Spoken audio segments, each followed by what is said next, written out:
You are listening to Digging In Podcast, presented by Rooted Wealth Advisors.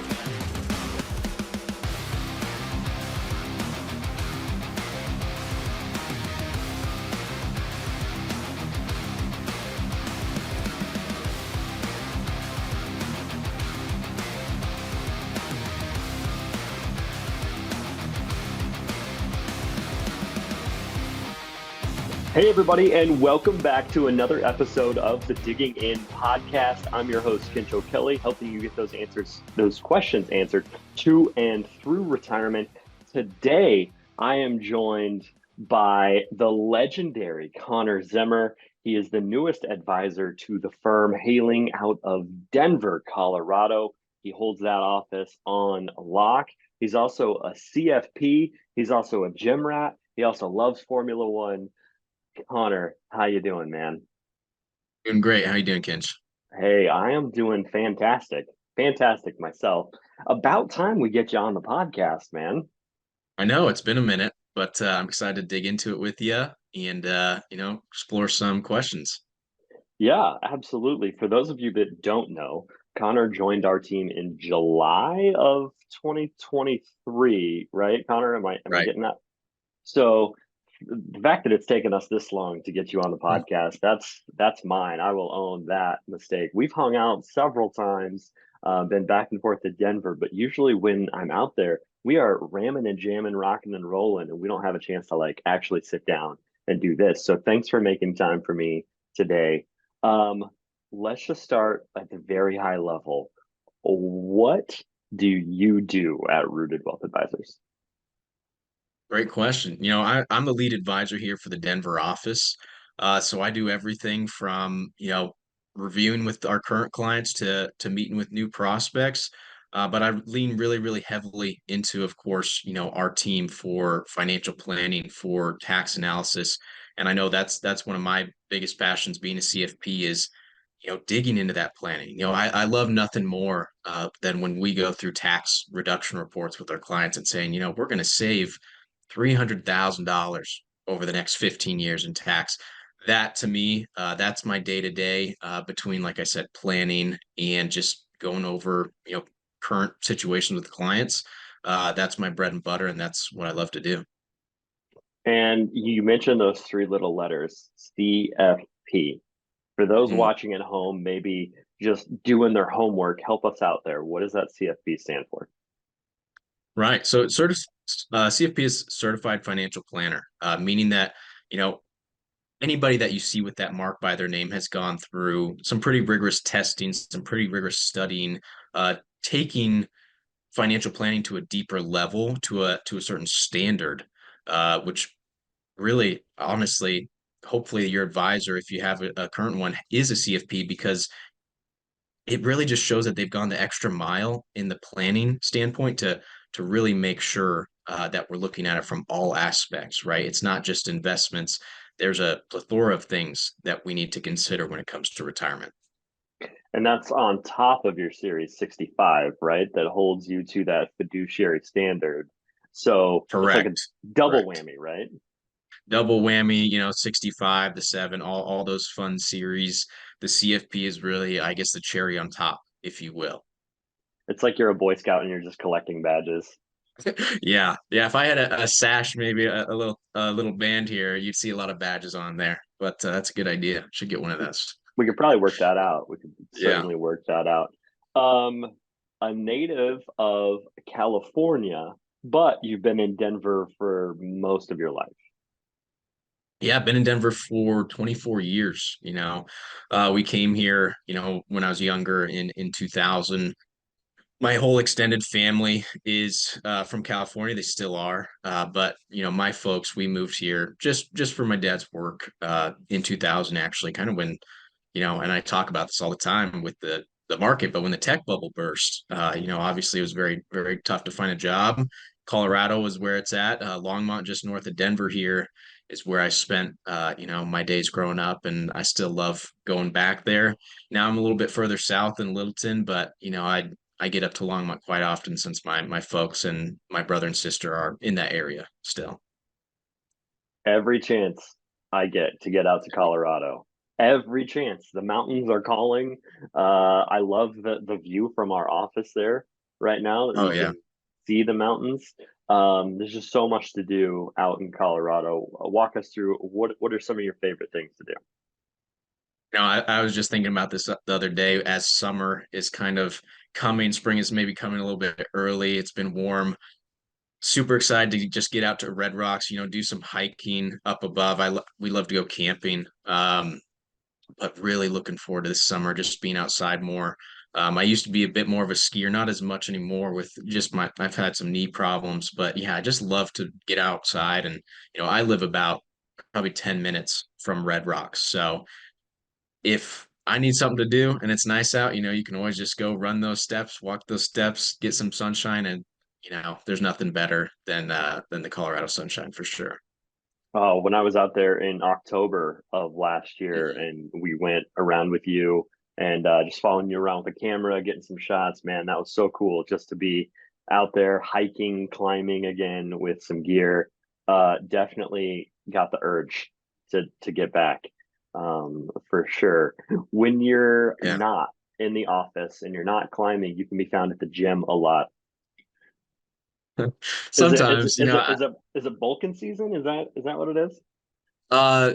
Summer's coming, so it's cutting season. I put on a few pounds for the winter. Now it's time to shed that off. But I go to the gym. I'm not as big of maybe a gym rat as I used to be, but I try to stay consistent, especially with, if you've ever heard my story, my dad, my family's heart history, I'm like, got to stay consistent if I want to make it into my later decades. So, but I enjoy that. You alluded earlier, Formula One, which I'm incredibly excited about, and I'm probably getting ahead on your questions here, but man, that is one of my biggest hobbies. I'm super super excited for that season upcoming. 17 days or 16 days till the first race. It's coming quick, and I'm excited. Now you just dated our video. Now people are gonna know when we're recording. Try and keep them evergreen, but here he is, just Well, most so people aren't Formula One fans, so they yeah. don't know, That's like when when it I get is. Andrew on and he's excited about the Cowboy season, and people know it's always early in the season because you can't be excited Yeah, late that's in the the season. truth. Um, let's talk about a little bit about the road that led you to Rooted. Um, how has it how did you get here? What have you learned since? Oh, so much. I started in this business at a smaller company. From there, I kind of went on to, the broker side and, not being an RA, not being, independent advisory. I really just felt that we were super underserving our clients. And, just being a CFP, I wanted to go to a certain level of depth. I wanted to go through the tax plan, through the financial planning to such a level that, I was basically told to back off and that we're spending too much time doing this. And that really rubbed me the wrong way. I want to be a fiduciary. I want to live up to that CFP standard of, going to that depth, making sure that we're thinking of all aspects. It's not just investments. And that's what I felt like I was doing was just investments. So when I came to Rooted, what I was really looking for was a place where, people kind of felt the same way in that, they felt that yes, investments are absolutely a piece of the puzzle, but there's so much more to that. And I just saw such a focus on planning and especially tax where, and I think tax is probably the most underserved, uh, portion in retirement. Everything's about investments, Mhm. right?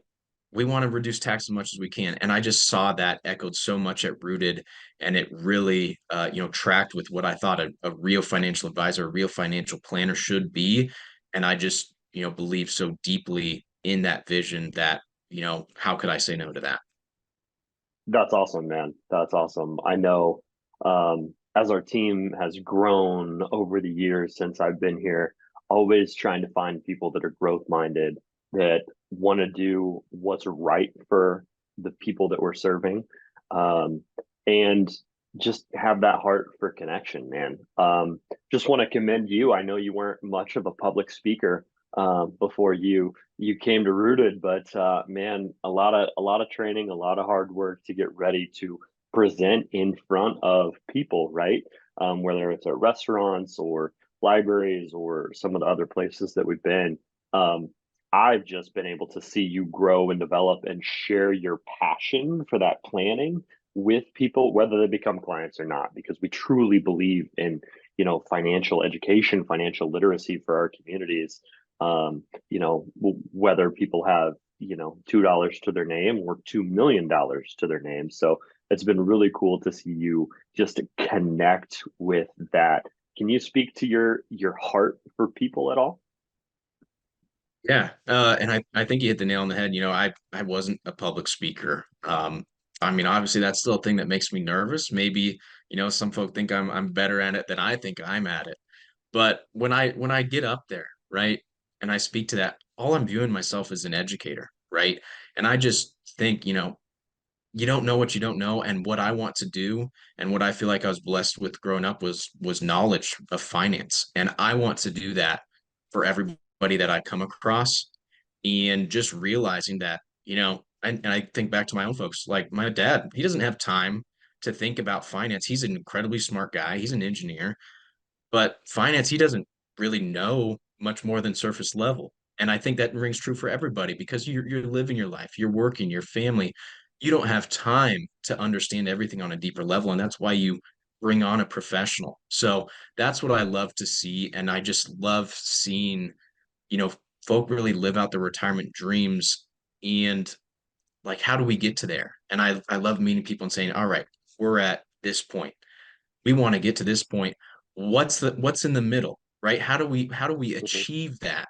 And there's a lot that goes into that, but it makes me so happy. And it stands out in my mind when a client came to me, maybe 3 or 4 weeks ago, and they said, Connor, nobody ever told us that we are going to be okay, that we're going to be able to retire, but you did that for us. And that to me, like that's why I'm here, right? That's why I show up, because beyond my passion of financial planning, just that connection with people and just knowing that you're taking this load off of them, this stress that they have, and saying like, hey, here's some answers, here's some factual data that says we're going to be okay and we're going to achieve exactly what you want, just is so rewarding for me. That's super cool. I know I'm not a financial advisor, so I don't get to sit in the meetings, but when people walk out of the office, I can just see that energy that just permeates from them when they finally get that, relief or happiness or like whatever it is that they can retire and be okay. I can think about one couple in particular that walked out of our Bourbonnais office after meeting with our founder Zach, and they were very happy walking out of the office. But it wasn't until they walked through the door and they were in the parking lot, or I guess they were on the sidewalk before the parking lot, but they drove separate to the appointment. And the wife, she just jumped in her husband's hands, like in his arms. She like just jumped on him, and they were elated. They were over the moon. And I get so excited to be able to like just be a part of that, right? Um, Yeah, and that is something special, and that's not something everybody can be a part of, but I love being a part of that for sure. it's an incredible feeling. And I think, a couple of weeks ago, I we did some stuff for a new client, essentially took them through the planning process, said, hey, this is perfect, everything's going to be okay, and essentially set out our actions for the next, 6 months to years down the road, and how we're going to achieve what she wanted to achieve. And I did a follow-up call with her the next day, just on a small item, and she said, Connor, last night was the first time I was able to sleep in months. And I was like, wow, like that is so impactful. And if that doesn't get you excited, I Hmm. don't know what would. But it's just so rewarding to me to see that and to be able to take that load off. Hmm. And here's the compliance disclosure. Everybody's situations are different. Maybe you don't get to jump for joy. Maybe you don't have that ability. But everybody's situations are different. But we're here to help no matter what that situation looks like.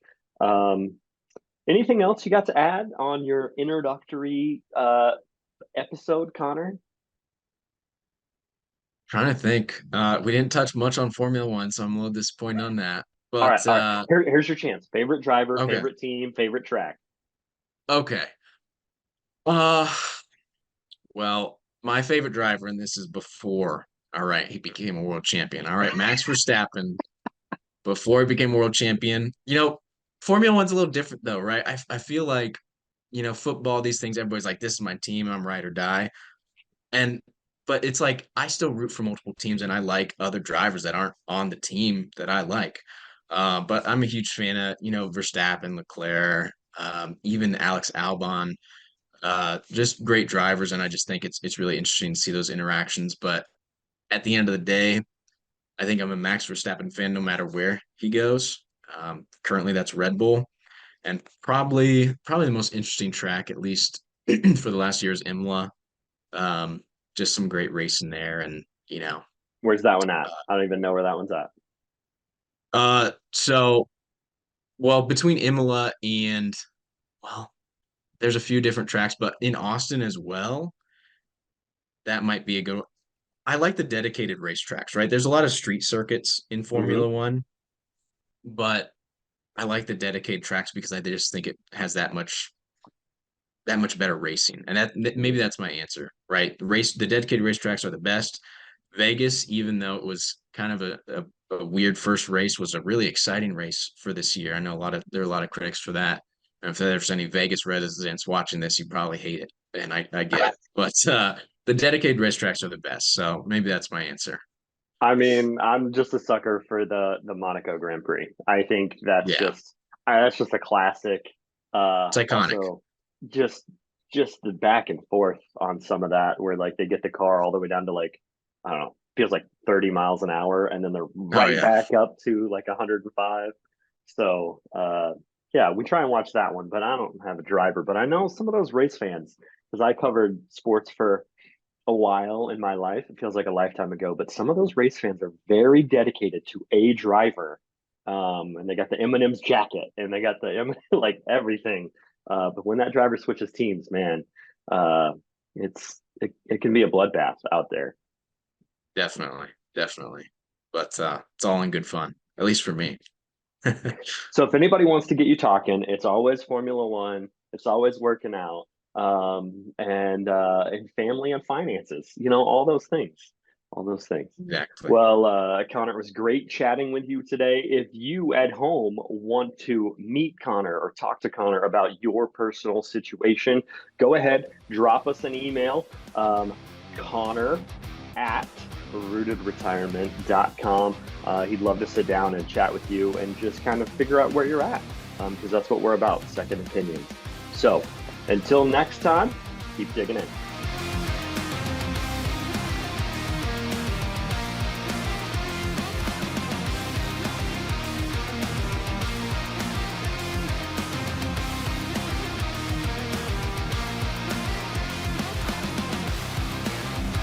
This was Digging In Podcast, presented by Rooted Wealth Advisors.